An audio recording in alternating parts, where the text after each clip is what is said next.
Frosty. Hello everyone, I'm Scott Lowe with Activision, and what you just saw was Call of Duty Infinite Warfare, the next Call of Duty game from the team at Infinity Ward and launching around the world on November 4th. As you can see, Infinite Warfare takes the series to a broad new setting, introducing new characters, a new universe, a new story. And as you can imagine, in the months ahead, we're going to be showing and talking about quite a bit, but we wanted to kick things off today with a behind-the-scenes discussion with the developers to learn more about the campaign, dive a little bit into multiplayer and co-op, as well as Modern Warfare Remastered, which you may have noticed there at the end of the trailer. That's very exciting. It's real, it's happening, and we're going to talk about it in just a little bit. But first, we're going to talk about the campaign and the story. And to share their insight, I'm joined now by Jacob Minkoff, Design Director, as well as Taylor Kurosaki, Narrative Director. Welcome, guys. Thank you. So for those of us outside of the game development realm, what do your jobs entail as it pertains to the studio and this game in particular? Well, I'm the narrative director of the game, which means I'm in charge of all things sort of story-related and narrative presentation-related. So that means the story, the scenes, the writing, the casting the game, the characters in the game, and then, of course, directing the performance capture here at this studio we're at right now. Cool. And design, from that perspective? Design director, so my job is to make sure that we are implementing all of that in-game in a way that makes the emotions, the characters come across properly. You know, I focus on visual design language, mechanics, you know, making sure that the player's experience on the stick conveys all of the emotions that Taylor's scripts and performances and everything are intended to evoke. So the two of you actually have quite a bit of experience doing narrative-driven experiences in games, most recently at Naughty Dog before coming to Infinity Ward. What drew you to the Call of Duty franchise and this project in particular? Well, I mean, speaking for myself, I've been a fan of Call of Duty since the beginning.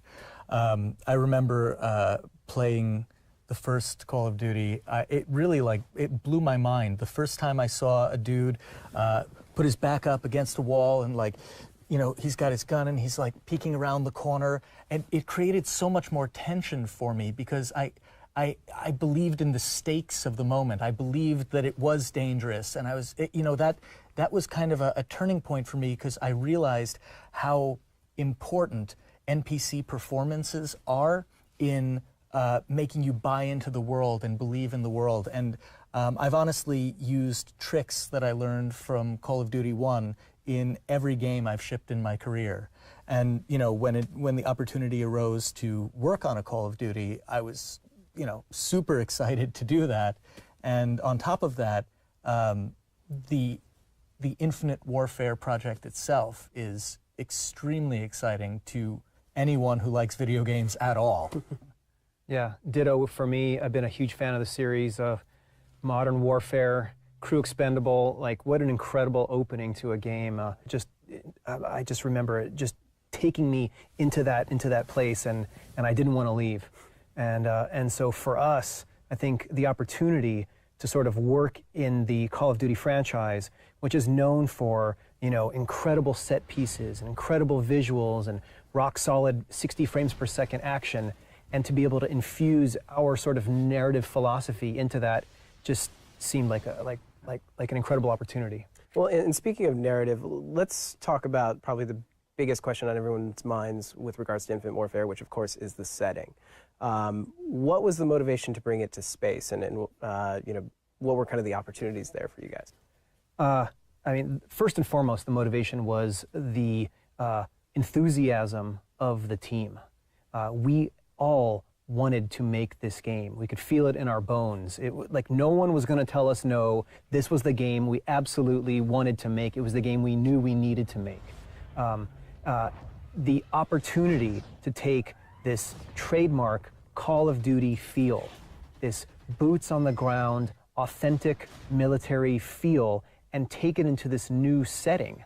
You know, to take, in some ways, the familiar, meaning that gritty, authentic war feeling, and take it into a new setting was super exciting, and it was an opportunity we couldn't pass up. You know, in Infinite Warfare, the world is dependent on resources from outposts throughout the solar system. You know, Earth has been stripped of its natural resources, you know, kind of like we see today, peak oil, climate change, and now the resources that we need are out there in space. You know, it's been said that the first trillionaire is going to be whoever first mines an asteroid. So you have that sort of money out there, you're going to have war. There's going to be militarization, no question about it. So in our world where the people and countries of Earth are reliant on these outposts for the fuel and other resources that they need, there's a brutal, insurgent, militarized group called the Settlement Defense Front that rises to attempt to take control of all of these resources. The Settlement Defense Front is this brutal fascist group that wants to completely control all of the outposts throughout the solar system and to essentially hold the countries of Earth in a stranglehold by virtue of having a complete control and embargo on all of the resources that the people of Earth need to survive. So in terms of like envisioning that universe and kind of building it from the ground up in that way, but maintaining that feel, alongside of that, what has the new setting from a creative standpoint in terms of gameplay kind of afforded you that another setting probably wouldn't have had? Well, I mean, of course, new environments, right? Space allows us to take the player to places that they've never been in Call of Duty before. So, you know, we have dogfighting in space, in a convertible space fighter that switches between zero-G and atmospheric combat. And of course we have all of the boots-on-ground combat that you're used to on Earth, but then we also have the experience of fighting in zero-G, you know, grappling around the outside of a ship that you're trying to board. And we have, you know, for instance, a mission where you are on the surface of an asteroid spinning out of control close to the sun, where it's 2,000 degrees in the sunlight and negative 200 degrees in the shade. And you have to be focused not only on the guys in front of you and creating cover there, but also you need cover against the sun so you don't get fried by it. So it creates these new gameplay challenges and these new pressures on the characters that are totally unique to Infinite Warfare. So, you know, character development seems to be a big part of this. I mean, whether it's, you know, on the Settlement Defense Front side and like kind of making them a believable enemy, as well as, you know, the relationships you as a captain have with your crew. You know, how are you guys bringing these characters to life? I mean, we're here on this performance capture stage. It's not just a pretty set. Like it's something you guys are actively using, right? No, we've been shooting for a little over a year now. We don't just kind of get everyone together and shoot over a few days. We like to look at our production more like shooting on a episodic TV series. We have actors that are committed to working on this project with us from beginning to end. And as we get to know the characters better, as we get to know the actors better, we can tailor those performances and those roles to what's really true about the character for them. And so we've got a shoot here tomorrow, actually. One of our last shoots in the game, but it's been incredible to have this facility because what it allows us to do is as you can hear, it's incredibly quiet here. It's a acoustically perfect space, and so we can capture each actor's movements, their voices, their facial expressions, all at one go, and it allows these characters to really be in these scenes and acting and listening and responding to each other in a very natural, believable way. Also, we think that our voiceovers in this game are going to be much more realistic because we don't do any voiceovers in a recording booth where an actor is sort of forced to sit on a stool in front of a giant microphone and they can't move too much because it changes the acoustic properties of their voice too much. Instead, we have wireless microphones and again, these helmet-mounted cameras capturing their expressions, and they're able to run around the space. They're able to throw themselves into cover. They're able to grab a gun and shout that a grenade is coming, or crawl up next to each other and whisper because we're doing a stealthy infill. And again, I think that's really going to transport the player into this universe really effectively. Like the believability of this whole world is paramount to us, right? Everything is about buying into it, thinking like, oh yeah, oh that could happen, that is real, and these characters do act that way, and I do buy into their performances, and I mean that's one of the reasons why. So like in this story, you only are fighting within the solar system the whole time, and there are no aliens. You're fighting other humans, right? This is again like we're looking for the most grounded, believable conflict you could possibly have in space, and that goes from the character performances and motivations all the way through the environments and the plot. Awesome. Well, thank you guys so much for taking the time to walk me through it. I really appreciate it. I understand you guys actually have a clip to kind of highlight some of the performance capture process with an introduction from Captain Reyes himself, so that's pretty awesome. So we'll check that out, and then after that, we're going to come back and talk about multiplayer, co-op, and of course, Modern Warfare Remastered. So roll the clip. Hey guys, I'm Brian Bloom. I play Captain Nick Reyes, your player character. And today we're going to get a sneak peek behind the scenes at some performance capture footage from the all-new upcoming Call of Duty Infinite Warfare. This is a scene I wrote with Jake and Taylor where Captain Reyes and Staff Sergeant Omar are planning a mission to go behind enemy lines and scout an LZ for reinforcements. Here at the Infinity Ward motion capture stages, we created some incredible, amazing characters that should be memorable and add to your gameplay experience. So without further ado, let's take a look at some raw performance capture video from Call of Duty Infinite Warfare.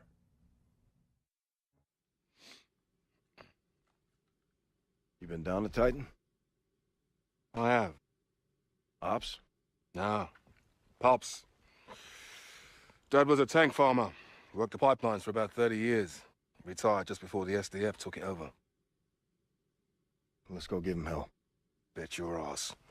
This has been a long time coming. How are we executing? Joint operation. You and me. Our copy. Affirmative. Armed recon. Small team. We're invading a denied area. Yeah, silver lining around that reticle is SecDef didn't ask permission then, and we're not asking permission now. My jacks are already standing by. You just do what you did at the gateway. We'll zip this place right up. Proud to be of service, Sergeant. Pride is 100% bona fide bullshit, Raze. You just make sure the mission comes first. Copy that. Sure, the Sergeant is well aware that the word proud is right in the Navy creed. I knew there was something I didn't like about you sons of bitches. That explains the white uniform and the submarines. Submarines? Yeah. Only the Navy could build a ship designed to sink. Let's gear up and get evil. Sure thing. All right, well, we're back, and of course, it wouldn't be Call of Duty if we didn't talk at least a little bit about multiplayer and cooperative, and of course, the little teaser there at the end, Modern Warfare Remastered. And so to give us all of the intel, I'm joined by Joe Seacott, lead designer on the multiplayer team, Brian Bright, project director on the cooperative mode, and Eric Monticelli, director of studio communications. Welcome, guys. Hi. Joe, since you're closest to me, let's start with multiplayer. How has this new setting kind of influenced from a design perspective and opened up new doors for you? I mean, as a designer, that's really opened the floodgates for us. Like, we're not kind of chained to modern. We can kind of make new toys, create new mechanics, and we can take players to places they've never been before. You know, we have some really good multiplayer maps that take place on Earth, but we also have a multiplayer map up in a space station. We have multiplayer maps on other planets within our solar system. So just being able to kind of bring players, or have the opportunity to bring players there is just really exciting for us. We also have kind of new mechanics. You know, new mechanics I can't talk about right now, but we have kind of a whole new stable of lethals and tacticals for the player to kind of engage with and to try, and you're going to see some of that in our upcoming trailers, and it's pretty spectacular. Well, speaking of the trailers, we saw a little bit, you know, on the campaign side, these zero-G dogfights and these ship-based battles. Is that coming into multiplayer at all, or is it mainly still on that kind of person-to-person combat? We always share. Like, we work closely with the campaign team, and they work closely with us. So like a lot of tech went into the Jackal and the flying, and we have that tech in MP, but we're very, very careful to preserve the core of what makes Call of Duty just the best shooter out there. Our team plays a ton of Black Ops 3. We watch it on the CWL, and we've gotten to build off of kind of their map design and what they learned. So it's really, I think, hitting the mark, and it is future, but it's still the Call of Duty that you love. Awesome. Well, I know it's very early days, and I'm sure there's a lot more you want to tell us, but thank you for telling us what you could, at least. Yes. All right, Brian, you're up next. Let's talk about cooperative. What's going on in Infinite Warfare? Well, I'm pleased to announce that for the first time ever, Infinity Ward is doing zombies. So I've got a really experienced team, awesome team working on this. We've done Chaos Mode as a team for Modern Warfare 3 with Joe's help, and then we did all the whole Extinction series from Ghosts. And now we're all super big fans of zombies and all the things that both Sledge and Treyarch have done with zombies and Raven in the past.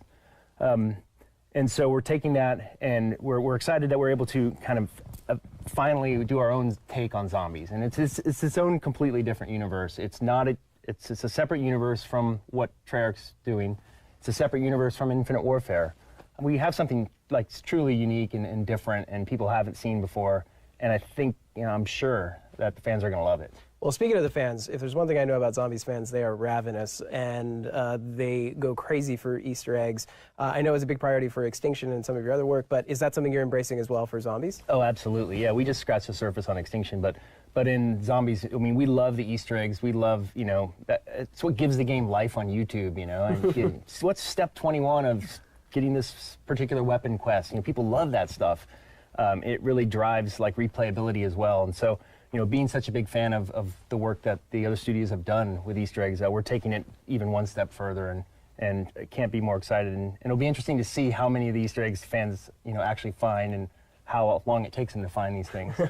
Awesome. Well, I understand you actually have a little something you could show today. I do, yeah. I have an image we're going to show now. All right, well, I'm sure the community is going to spend countless hours kind of pining over that, gleaning whatever detail they can. All right, Brian, thanks so much. I'm excited to see what you guys do with zombies. Hold that up in their black light. See some Easter eggs. Yeah, make sure you post it online. Yeah. So thanks again, Brian. Eric, let's move on to you. Let's talk about something very near and dear to my heart, Call of Duty Modern Warfare Remastered. What can you tell us? Yeah, we were really inspired by the community. There's been a voracious outpouring for Remastered ever since, the new console generation came along, and this year we're able to do it. We're working very closely with Raven. We're executive producing and overseeing the game. Personally for me, just being a fan of the franchise, I'm thinking back, Taylor had mentioned that Crew Expendable was one of his favorite levels. I love that opening too, but my personal favorite was All Gillied Up. I think Mine Joe. as well, yeah. Yeah, that was Joe's personal favorite. We were talking. I like One Shot, One Kill. Yeah, One Shot, One Kill, which I love too, because that was, you started in All Gillied Up, you're in this stealth mode, you're sort of creeping through the weeds, and then you get to the end of that level, and then all of a sudden you're in One Shot, One Kill with this brutal firefight near a Ferris wheel, and I remember just throwing my controller in frustration, and I'm looking forward to that experience again because it was really rewarding when I got through it, and it's going to be awesome to play again. Well, I got to tell you, looking at the footage, just what little bit there was there at the end of the trailer, it looked incredible.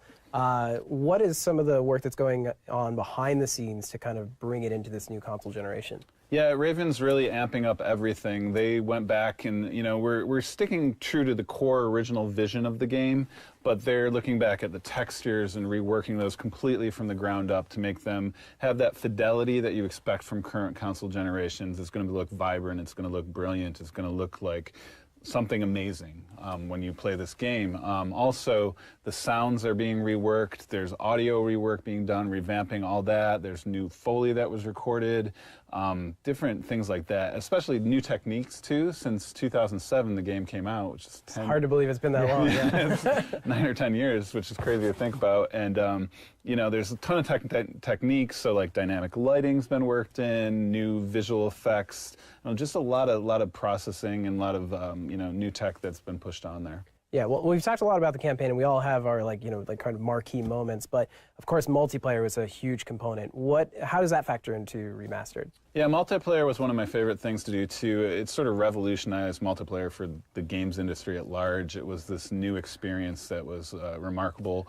And what you're going to get with Modern Warfare Remastered is you're going to have 10 multiplayer maps, some of fan favorites. You know, Crash was one of my personal favorites. Backlot, yeah. Yeah, Backlot. So you'll have, you know, some really awesome maps to play on. And then you're going to have your prestige, your kill streaks, all the progression stuff you remember too, and familiar modes and things like that. So you're going to have a good multiplayer experience. It's going to be really killer to get into. Yeah, I'm super excited. And if you missed the news at the end of the trailer there, it's being bundled with Infinite Warfare as part of the Legacy Editions as well as the Digital Deluxe. So yeah, it's going to be awesome to dive into both games. Taking a step back, you know, kind of reflecting on all we've talked about on the stream, it's been quite a bit. So when can fans kind of look forward to the next big announcement or news about Infinite Warfare? You know, E3 is right around the corner. It's coming in June, and we're going to have a lot of surprises up our sleeve, looking to show fans some really unique stuff then. So make sure you mark that on your calendars because it's going to be awesome. Awesome. Well, thank you guys so much for taking the time to be here and you know, kind of unravel a little bit what little you could this early on. So yeah, thank you so much. So remember, this is just day one. There is so much to talk about over the months to come, and you'll be able to follow along on all of Call of Duty's channels as well as Infinity Ward's channels as well. So on behalf of everyone at Activision and Infinity Ward, thanks so much for watching, and we'll see you soon.